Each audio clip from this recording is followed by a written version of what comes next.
Welcome to let's crack civil service. भारतीय राज्य व्यवस्था के इस प्रैक्टिस सेट में हम सभी भारतीय संविधान की प्रस्तावना से संबंधित महत्वपूर्ण प्रश्नों का अध्ययन करेंगे। तो आइए हम ये प्रैक्टिस सेट शुरू करते हैं। हमारा पहला प्रश्न है, 42वें संविधान संशोधन अधिनियम द्वारा भारतीय संविधान की प्रस्तावना में निम्न में से कौन से शब्द जोड़े गए? प्रभुत्व संपन्न, पंथ निरपेक्ष, समाजवादी, लोकतंत्रात्मक या फिर अखंडता। तो आपके ऑप्शंस हैं, पहला 1, 2 और 5, बी 3, 4 और 5, सी 2, 3 और 5 या फिर डी उपर्युक्त सभी। तो 42वें संविधान संशोधन द्वारा भारतीय संविधान की प्रस्तावना में पंथ निरपेक्षता को जोड़ा गया, समाजवादी शब्द को जोड़ा गया और अखंडता शब्द को जोड़ा गया। इसलिए हमारा सही उत्तर होगा ऑप्शन सी। ऑप्शन सी सही उत्तर है। 42वें संविधान संशोधन अधिनियम 1976 के द्वारा भारतीय संविधान की प्रस्तावना में 3 नए शब्द समाजवादी, पंथ निरपेक्ष और अखंडता को जोड़ा गया। अब हम अपने अगले प्रश्न की तरफ बढ़ते हैं। हमारा अगला प्रश्न है, भारतीय संविधान की प्रस्तावना के संबंध में निम्न कथनों पर विचार कीजिए। तो इन कथनों पर विचार करके हमें सही उत्तर देना है। पहला कथन है, प्रस्तावना भारतीय संविधान का अभिन्न अंग है। प्रस्तावना के द्वारा विधायिका अपनी शक्तियों का उपयोग करने के लिए बाध्य है। ऑप्शन ए केवल 1, ऑप्शन बी केवल 2, ऑप्शन सी 1 और 2 दोनों या फिर डी न तो 1 और न ही 2। तो सही उत्तर बताना है। तो उसका सही उत्तर होगा दोस्तों ऑप्शन ए, यानी कि प्रस्तावना भारतीय संविधान का अभिन्न अंग है, क्योंकि प्रस्तावना के द्वारा विधायिका अपनी शक्तियों को उपयोग करने के लिए बाध्य नहीं है। तो हमारा सही उत्तर ऑप्शन ए।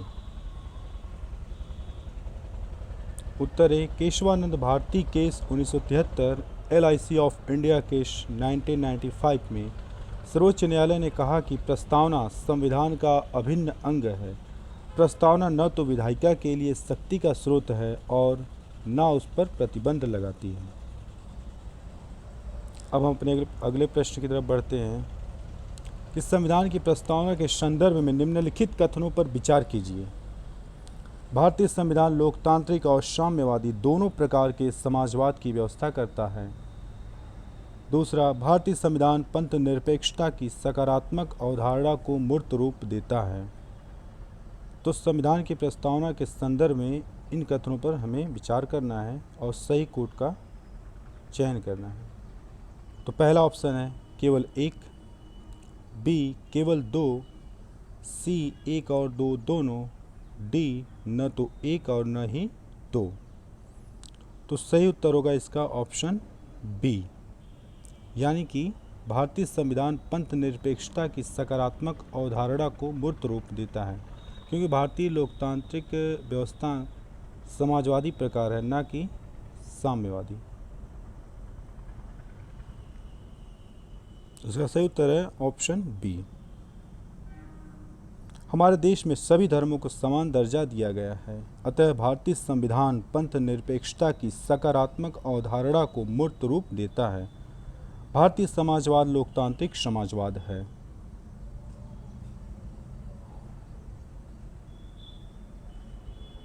हमारा अगला प्रश्न है, क्वेश्चन नंबर 4, कि 26 नवंबर 1949 को अपनाए गए भारतीय संविधान की प्रस्तावना में भारत को किस रूप में वर्णित किया गया था? समाजवादी गणराज्य, संप्रभु गणराज्य, लोकतांत्रिक गणराज्य या फिर पंथ निरपेक्ष गणराज्य। तो हमारे ऑप्शंस हैं, ए 1 और 4 यानी कि समाजवादी और पंथ निरपेक्ष गणराज्य, बी 2 और 3, सी 2, 3 और 4 या फिर डी 1, 2, 3 और 4। तो हमारे सही उत्तर होगा ऑप्शन बी, क्योंकि समाजवादी और पंथनिरपेक्ष शब्द को 42वें संविधान संशोधन द्वारा जोड़ा गया था।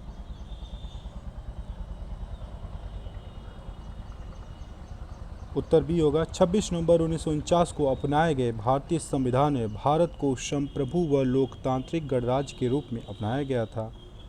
समाजवादी, पंथनिरपेक्ष और अखंडता शब्द को प्रस्तावना में 42वें संविधान संशोधन अधिनियम 1976 के द्वारा जोड़ा गया।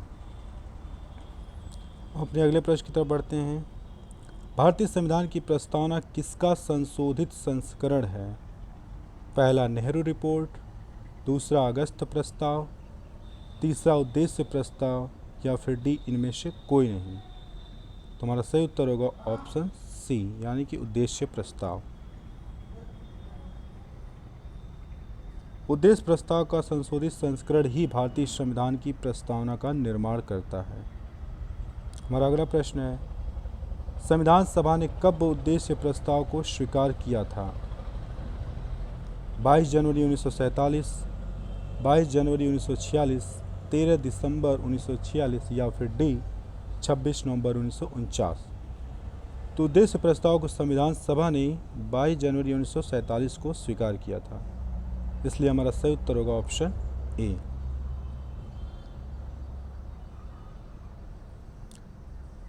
उत्तर ए है। 13 दिसंबर 1946 को संविधान सभा में जवाहरलाल नेहरू ने उद्देश्य प्रस्ताव को प्रस्तुत किया और 22 जनवरी 1947 को इस उद्देश्य प्रस्ताव को संविधान सभा द्वारा सर्वसम्मति से स्वीकार कर लिया गया। हमारा अगला प्रश्न है, भारत के संविधान के निर्माताओं का मत निम्न में से किसमें निहित है? प्रस्तावना, बी मूल अधिकार, सी राज्य के नीति निर्देशक तत्व या फिर मूल कर्तव्य। तो संविधान के निर्माताओं का मत प्रस्तावना में निहित है, इसलिए हमारा उत्तर होगा ऑप्शन ए। भारतीय संविधान के निर्माताओं के विचार भारतीय संविधान की प्रस्तावना में निहित है। हमारा अगला प्रश्न है, भारतीय संविधान की प्रस्तावना में निम्न में से किसका उल्लेख किया गया है? अवसर की समानता, प्रतिष्ठा की समानता, सी ए और बी दोनों या फिर डी इनमें से कोई नहीं। तो भारतीय संविधान की प्रस्तावना में अवसर की समानता की भी बात की गई है, प्रतिष्ठा की भी समानता की भी, इसलिए हमारा सही उत्तर होगा ऑप्शन सी। भारतीय संविधान की प्रस्तावना में अवसर और प्रतिष्ठा की समानता का वर्णन है। हमारा अगला प्रश्न है, भारतीय संविधान की प्रस्तावना अपने नागरिकों को किस प्रकार का न्याय प्रदान करती है?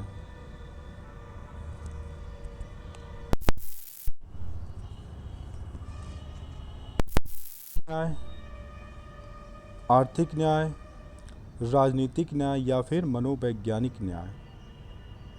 हमारे ऑप्शंस हैं ए 1 और 2, बी 1, 2 और 3, सी 2 और 3 या फिर डी 1, 2, 3 और 4। तो हमारा सही उत्तर होगा ऑप्शन बी यानी कि सामाजिक न्याय, राजनीतिक न्याय और आर्थिक न्याय। भारतीय संविधान की प्रस्तावना में अपने नागरिकों के लिए सामाजिक, आर्थिक व राजनीतिक न्याय का प्रावधान किया गया है। हमारा अगला प्रश्न है, भारतीय संविधान की प्रस्तावना में निम्न में से कौन कौन सी स्वतंत्रता का वर्णन है?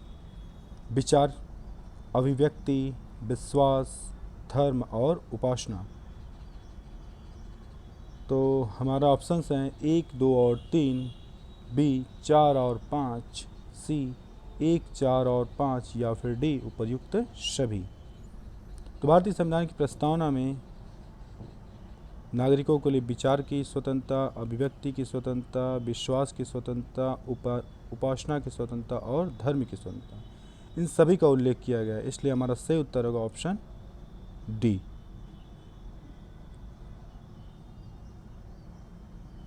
भारतीय संविधान की प्रस्तावना विचार, अभिव्यक्ति, विश्वास, धर्म और उपासना की स्वतंत्रता का वर्णन है।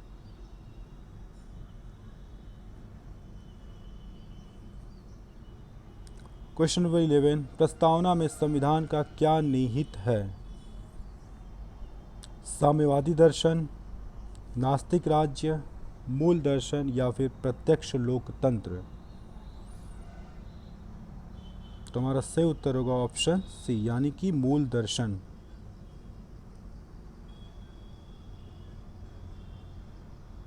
भारतीय संविधान की प्रस्तावना है भारतीय संविधान का मूल दर्शन निहित है, इसलिए उत्तर सी सही होगा।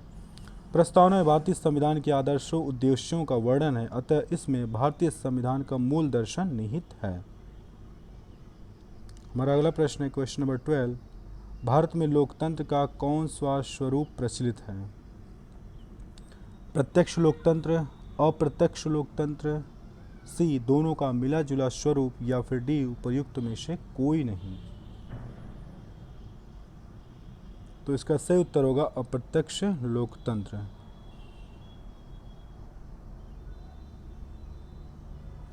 उत्तर बी, भारत में अप्रत्यक्ष लोकतंत्र प्रचलित है। लोकतंत्र दो प्रकार का होता है, प्रत्यक्ष और अप्रत्यक्ष। प्रत्यक्ष लोकतंत्र में जनता सरकार में सीधे भागीदार होती है, जबकि अप्रत्यक्ष लोकतंत्र में जनता द्वारा चुने गए प्रतिनिधि सरकार चलाते हैं। हमारा अगला प्रश्न है क्वेश्चन नंबर 13, प्रभुत्व संपन्न का सही अर्थ क्या है? आंतरिक मामलों में स्वतंत्र निर्णय लेने की शक्ति, बी बाह्य मामलों में स्वतंत्र निर्णय लेने की शक्ति, सी आंतरिक व बाह्य दोनों मामलों में स्वतंत्र निर्णय लेने की शक्ति, या फिर डी उपर्युक्त में से कोई नहीं? तो प्रभुत्व संपन्न का सही अर्थ होगा आंतरिक व बाह्य दोनों मामलों में स्वतंत्र निर्णय लेने की शक्ति, ऑप्शन सी।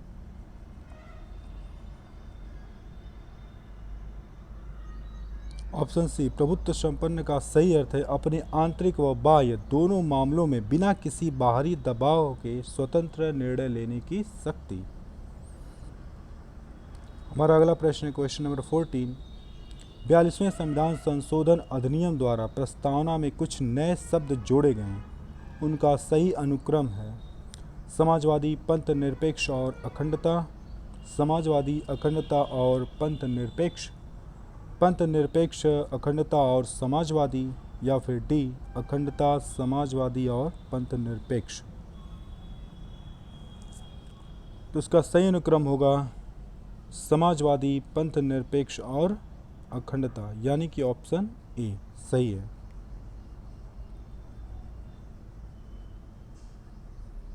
बयालीसवें संविधान संशोधन अधिनियम द्वारा प्रस्तावना में जोड़े गए शब्दों का सही अनुक्रम है समाजवादी, पंथ निरपेक्ष और अखंडता। हमारा अगला प्रश्न है, प्रस्तावना को संविधान का पहचान पत्र कहा जाता है। प्रस्तावना से हमें क्या पता चलता है? तो प्रस्तावना को भारतीय संविधान का पहचान पत्र कहा जाता है, तो हमें बताना है कि हमें इससे क्या पता चलता है। उद्देश्य, संविधान को अंगीकार करने की तिथि, सी भारतीय राज्य की प्रकृति, या फिर डी उपर्युक्त सभी? तो संविधान की प्रस्तावना से हमें भारतीय संविधान को उद्देश्य, उसको अंगीकार करने की तिथि और भारतीय राज्य की प्रकृति सभी की जानकारी मिलती है, इसलिए हमारा सही उत्तर होगा ऑप्शन डी। प्रस्तावना से हमें संविधान का उद्देश्य, उसको अंगीकार करने की तिथि व भारतीय राज्य की प्रकृति का पता चलता है। तो दोस्तों, इस प्रैक्टिस टेस्ट सीरीज का यह आखिरी प्रश्न था। आप इसको सॉल्व करिए और आपको जैसा लगे हमारे कमेंट बॉक्स में कमेंट करिए। Thank you.